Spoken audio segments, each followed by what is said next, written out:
जय श्री कृष्णा।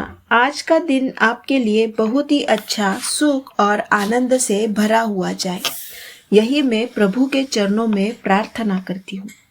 18 जनवरी रविवार को मौनी अमावस्या आ रही है। मौनी अमावस्या को माघ अमावस्या और दर्श अमावस्या के नाम से भी जाना जाता है। वैसे तो हर महीने आने वाली अमावस्या का अपना एक विशेष महत्व होता है, लेकिन ज्योतिष शास्त्र के अनुसार मौनी अमावस्या को हिंदू धर्म में बहुत ही पुण्यदायी और विशेष माना गया है। हिंदी पंचांग के अनुसार माघ महीने की अमावस्या को वर्ष की सबसे पवित्र अमावस्या कहा जाता है और यह वर्ष की पहली अमावस्या भी होती है। इस दिन स्नान, दान, पूजा और मौन साधना का विशेष महत्व बताया गया है। मौनी अमावस्या के दिन भगवान श्री हरि विष्णु, माता लक्ष्मी और भगवान शिव की पूजा की जाती है। साथ ही यह दिन पितरों को भी समर्पित होता है। इसीलिए इस दिन पितरों के लिए तर्पण, नैवेद्य और पिंडदान जैसे कार्य किए जा सकते हैं। इससे प्रबल पितृदोष दूर होता है, पितरों को मोक्ष प्राप्त होता है और वे प्रसन्न होकर परिवार और संतानों को सुख समृद्धि का आशीर्वाद देते हैं। इस दिन मौन साधना की जाती है, लेकिन सभी के लिए पूरे दिन मौन रखना संभव नहीं होता। इसलिए यदि आप पूर्ण मौन नहीं रख सकते तो कम से कम इस दिन शांत रहे, अधिक न बोले, घर में वाद विवाद और कलह से बचे। ऐसा करने से भी मौनी अमावस्या का शुभ फल प्राप्त होता है। मौनी अमावस्या के दिन मन, वचन और कर्म से शांत रहकर भगवान की उपासना करने से आध्यात्मिक शक्ति बढ़ती है और पुण्य की प्राप्ति होती है।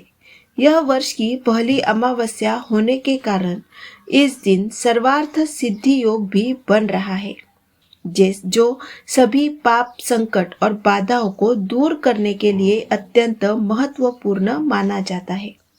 इस दिन कुछ विशेष उपाय और सेवाएं करने से न केवल धन संपत्ति का सुख मिलता है, बल्कि आय में भी वृद्धि होती है। मौनी अमावस्या के दिन स्नान का अत्यंत महत्व बताया गया है।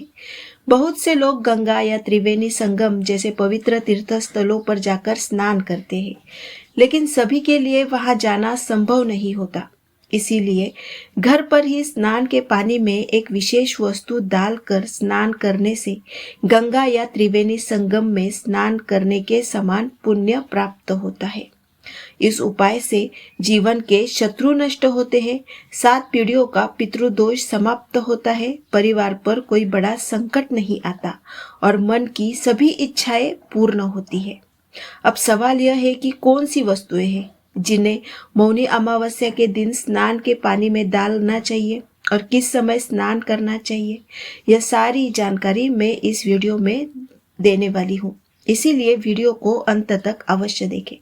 अगर आप चैनल पर नए हैं तो चैनल सब्सक्राइब करें और बेल आइकन दबाएं ताकि नए वीडियो की सूचना आपको सबसे पहले मिले।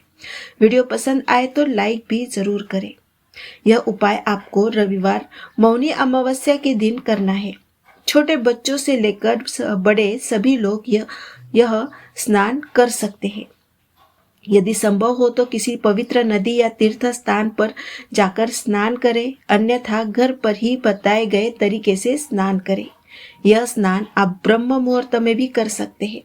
ब्रह्म मुहूर्त में सकारात्मक ऊर्जा और दैवी शक्तियां अधिक सक्रिय रहती है।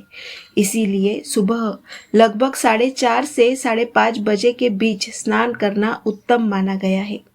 अब स्नान की विधि। सुबह उठकर स्नान का पानी लें। सबसे पहले उसमें गंगा जल डालें। यदि घर में गंगा जल उपलब्ध न हो तो पूजा सामग्री की दुकान से गंगा जल ले आए और 1 चम्मच स्नान के पानी में डालें।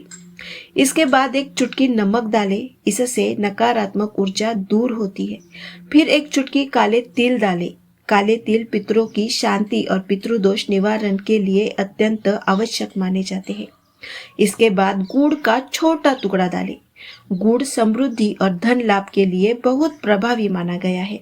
इससे माता लक्ष्मी की कृपा प्राप्त होती है। इन सभी वस्तुओं को डालते समय ओम नमः शिवाय का जप करें और स्नान करते समय भी ओम नमः शिवाय या ओम नमो भगवते वासुदेवाय मंत्र का जाप करें।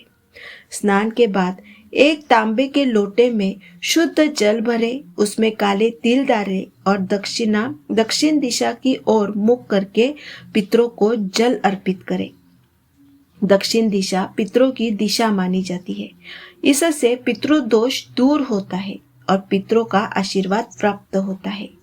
इसके बाद घर के देवताओं की विधिवत पूजा करें। देवताओं को जल या दही से स्नान कराएं, धूप दीप जलाएं और घर का वातावरण शुद्ध करें।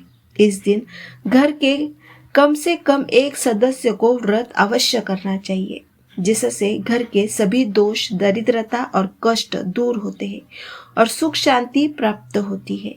मौनी अमावस्या भगवान शिव को भी समर्पित होती है, इसीलिए शिव मंदिर जाकर शिवलिंग पर जल अर्पित करें, उसमें काले तिल मिलाएं, बेलपत्र और सफेद फूल अर्पित करें तथा हर हर महादेव का जप करें।